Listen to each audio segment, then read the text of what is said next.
Welcome to the segment on my channel where we react to hate comments. You can skip to this timestamp to skip it. This first hate comment says, "You bitch." They ask you how you are, you just have to say that you're fine. Sorry, wrong page. The next one says, "Do ASMR. I love the spit in your mouth." This one hurts because it's true. I don't know what to do about the spit in my mouth. Someone tell me what to do. Just wanted to say you're crazy. Both you and Trisha need rehab bad. You lost your marbles long ago. Accurate. Subscribe for more hate comments. Okay, bye.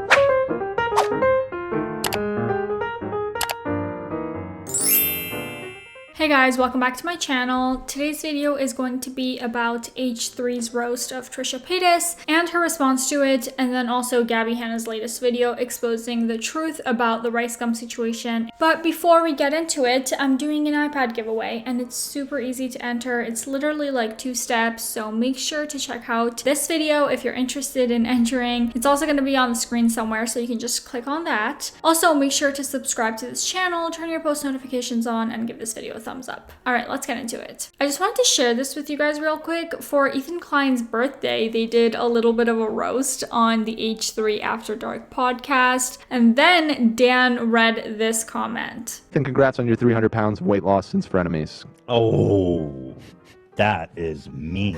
Oh, I didn't get it. I wouldn't have read that if I got That it. is mean.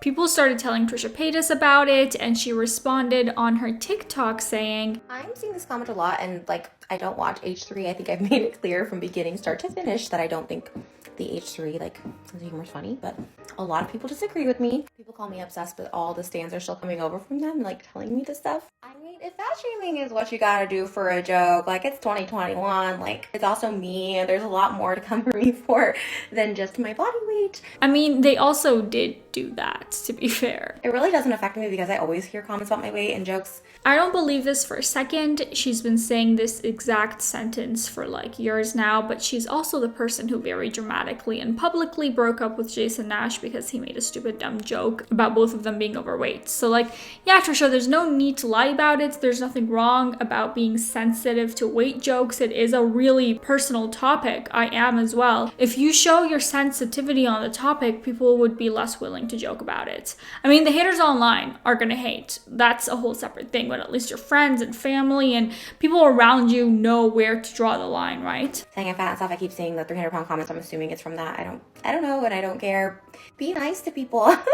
I'm fat, I know it. I ridicule myself. It's kind of just like a low blow. So really out here trying to get me riled up. Like, gotta come with something a little bit more than that. She does realize that this was read from a comment, right? Fat, it's just, I'm numb to it. Okay, she's fat. Okay, got it, okay, cool. It's right up there with the face banks joke, like, boys club, real cute. The comment is very mean, but Dan didn't really get it when he read it in his defense. I mean, it's almost a 3-hour podcast, so I bet they were just saying anything without really thinking at some point. One user commented, Dan didn't say it. He was reading comments and it didn't compute until he said it out loud. Dan even said afterwards that he wouldn't have read it if he got the joke beforehand. Wasn't his comment, no one is starting drama. LOL, not Trish saying she doesn't watch H3 when she comments on every episode and talked about the episodes being reused on Frenemies in the last fight. But also, like, the fact that she responded to this clip doesn't mean that she actually watches every single episode, because people will literally like bombard her with tweets and DMs and comments about anything that anyone says about her. So she doesn't really need to be obsessively watching all of the H3 episodes, but you never know. And then lastly, one user said, it really doesn't affect me. Makes a TikTok. Trisha has been on a weight loss grind though. She posted this TikTok saying she gained 35 pounds since last year.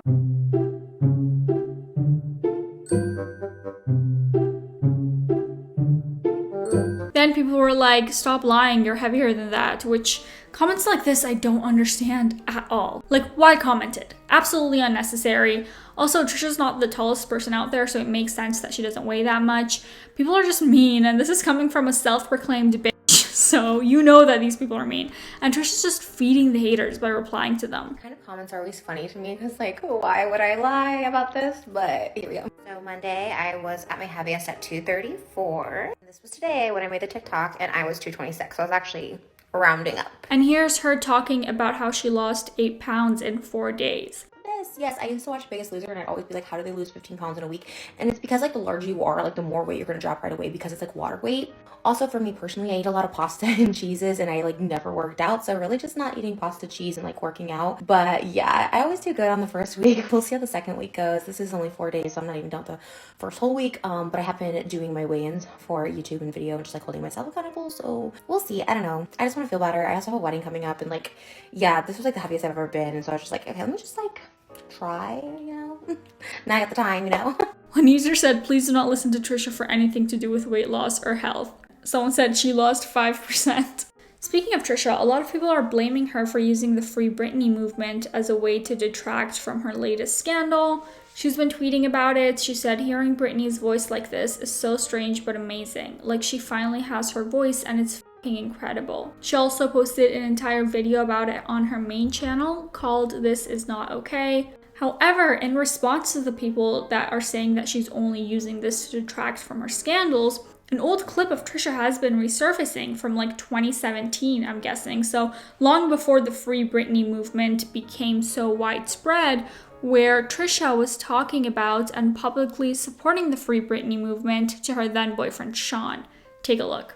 She's like, well, she has a conservatorship, so like her dad has a conservatorship over her, meaning he controls everything. All the money goes to him. You're gonna go to that thing they opened? You can't do that, so that's the Free Britney movement because it's controlled by her people and she gets none of the money. It's just making more control over Britney. Like all the money goes to these people holding her, but holding her kids. Promote it? I mean, she's like promoting it on Instagram by reposting, but she didn't show up. She like it's obviously people doing it for her. It's like supporting SeaWorld. It's like going. But you love Britney, so wouldn't you just go to go? No, because that money's holding her captive. Like she doesn't want to be in that. She can't get out of that, and so like. I know, it sounds like crazy and conspiracy, but it's actually the truth. Alright, so now let's talk about Gabby Hanna's latest video. She does start off the video with a trigger warning, so that holds for this part of this video as well. She talks about how she's going to see an ADHD specialist in response to people saying that she's self-diagnosed and doesn't actually have ADHD. I'm not diagnosing myself. I have ADHD. I just never wanted to medicate it, and now I want to medicate it. Were people actually saying she doesn't have ADHD? I have brought it up a couple of times on this channel, but I would say that she shouldn't use her ADHD as an excuse for terrible behavior. But when someone says I have a disorder, I'm gonna believe them, you know? Unless that someone's Trisha Paytas, of course. Then she talks about this effect of ADHD. My brain at all times is like hearing at least 1 or 2 songs playing at all times in my head. Thinking about the right now, oh my god, you guys, I have ADHD too, and I relate to this so freaking much. I'm not even kidding you guys. This one time I was taking an exam and I wanted to cry because I couldn't focus for the death of me because there was a freaking song playing in my head.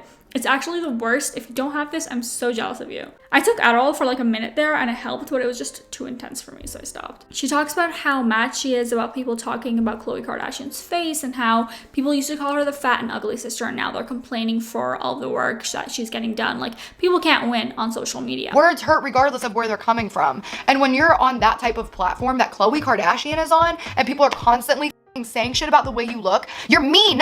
You're just mean. I completely agree with this. I mean, my actual viewers know that I like to hold people accountable for like actual shit that they've done, but I think it's very low to comment on the way that someone looks or their weight or a disability or anything really that they don't have control over. Although technically, looking at it from a deterministic point of view, nothing is really in anyone's control because everything is predetermined for you. So even Trisha Paytas, who's angry and hateful, she only has a certain amount of control on that because she was born with these traits. Okay, what am I even talking about? I'm going off topic, but that's some food for thought, you know? Back to Gabby, she says that what the media is doing to Khloe Kardashian right now is what they did to Britney Spears back in the day and Megan Fox as well, and now that's what they're doing to her. Like the same people who tell me you need to go fix your ugly nose, which, by the way, like my nose is an ethnic feature to being Middle Eastern. I also have to agree with this part. Every now and then I'll see people comment that on my videos like, oh, she needs to get a nose job, and it honestly hurts me. Like, that's not okay. Don't be commenting that shit on my videos, please.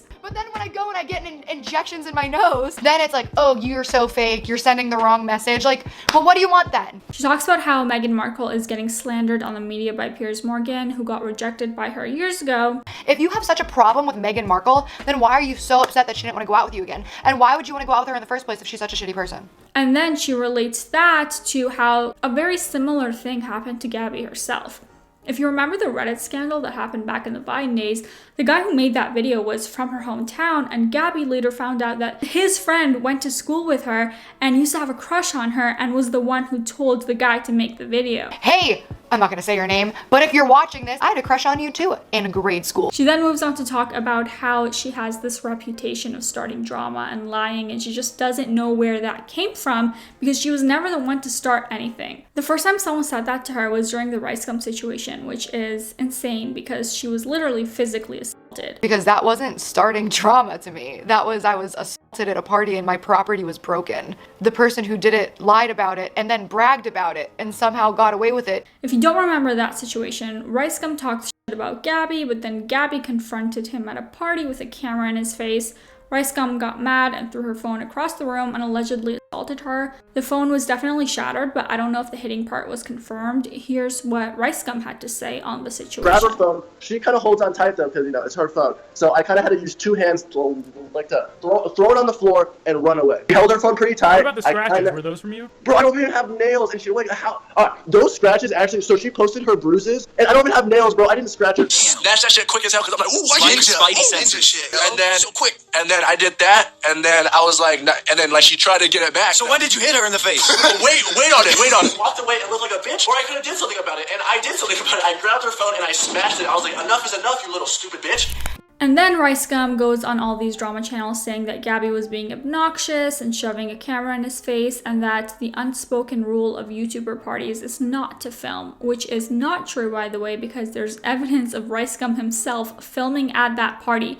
But even if it was true, that doesn't excuse what he did. And then he has the audacity to make fun of Gabby's nose for like no reason, which made her super insecure. I don't think there's anything bigger than your nose. How'd it get so big? Can you please tell us? Nose so long, big British jealous. Even Pinocchio said it's absurd. Wait, is it Gabby or the Fruit Loop bird? Showing all those scratches on you, but I really think those are stretch marks. Still hurts to be made fun of for your face. Whatever, it. She says the Ricegum situation is what initially created the mistrust, defensiveness, and disdain in her. I always kind of knew Ricegum was a dick, by the way. Remember that one time he asked a girl if getting raped at least felt good? Yeah. And I also always believed Gabby's story. And here are some more contradictions on Ricegum's part. He didn't like beat the shit out of me. If there's a video of me pushing her down and beating her ass, then I want to see it, because nothing like that even happened. He grabbed me, like twisted my arm and like held me down, and I have like those scratches like up here and on my wrist and arm. I don't want it to seem like he like punched me in the face. So when did you hit her in the face? And also at the end of the day, if you make fun of people for a living and are dishing it out constantly online, if somebody approaches you in a joking manner, don't get violent. I also didn't like the fact that none of Gabby's many then YouTuber friends didn't speak up about the situation in defense of Gabby. Like, wasn't she friends with David Dobrik, Shane Dawson, Tana Mojo, all these people? I'm not sure, did any of these people defend her at all? I'm just so confused. She gets really emotional talking about how terrible it is to wake up to articles about her being found dead in her home. Like, I'm so open about like how suicidal I've been. So like seeing articles like people just need to realize that even celebrities and social media influencers are like actual people, you know, they have feelings. And for everyone who wants to be like, oh, how come you're suddenly Team Gabby all of a sudden? I'm on the side of truth, and every situation is different. I'm not in love with Gabby, and I definitely think she needs to speak out on the Justice Miles situation. But in this context, I am 100% on her side. I also don't like what she's doing here.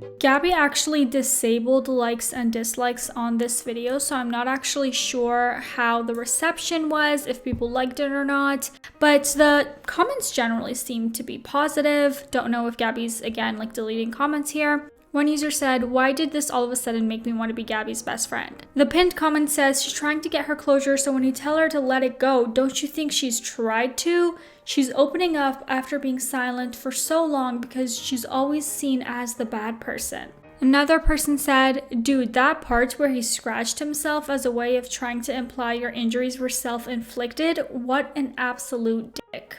And lastly, I always knew there was more to her story than what everyone else said. Truth only needs to be spoken once. Everyone else goes on and on trying to convince people that they're right. I knew from the beginning that I could always back Gabby. She will always be real. And to end things off, here's a clip of Rihanna and A$AP Rocky being refused entry to a club in New York. The bouncer apparently asked them for ID and said that he didn't recognize them.